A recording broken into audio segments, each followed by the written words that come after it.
યશસ્વી વડાપ્રધાન શ્રી નરેન્દ્રભાઈ મોદીએ સહકારથી સમૃદ્ધિનો કાર્યમંત્ર આપ્યો છે। આપણી તો સંસ્કૃતિ જ વસુધૈવ કુટુંબકમ એટલે સમગ્ર વિશ્વને એક પરિવાર માની સૌના સહયોગથી વિકાસને વરેલી સંસ્કૃતિ છે। ગુજરાત માટે તો ગૌરવની વાત છે કે ગુજરાત આઝાદીના આંદોલનમાં અસહકારની ચળવળથી અગ્રેસર હતું। આજે એ જ ગુજરાત આદરણીય વડાપ્રધાન શ્રી નરેન્દ્રભાઈ અને દેશના પ્રથમ સહકારિતા મંત્રી શ્રી અમિતભાઈ શાહના માર્ગદર્શનમાં સહકારિતાની ચળવળમાં અગ્રેસર બન્યું છે।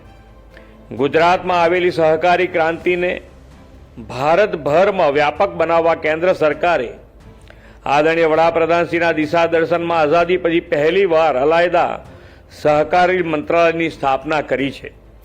ગુજરાતના જ પનોતા પુત્ર કેન્દ્રીય ગૃહમંત્રી શ્રી અમિતભાઈ શાહને તેને સશક્ત નેતૃત્વ પૂરું પાડવા માટે જવાબદારી સોંપી છે।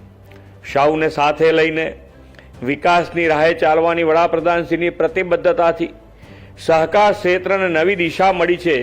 તેમાં પણ ગુજરાતની સહકારી બેંકને સમગ્ર દેશમાં ઉદાહરણરૂપ કામ કર્યું છે।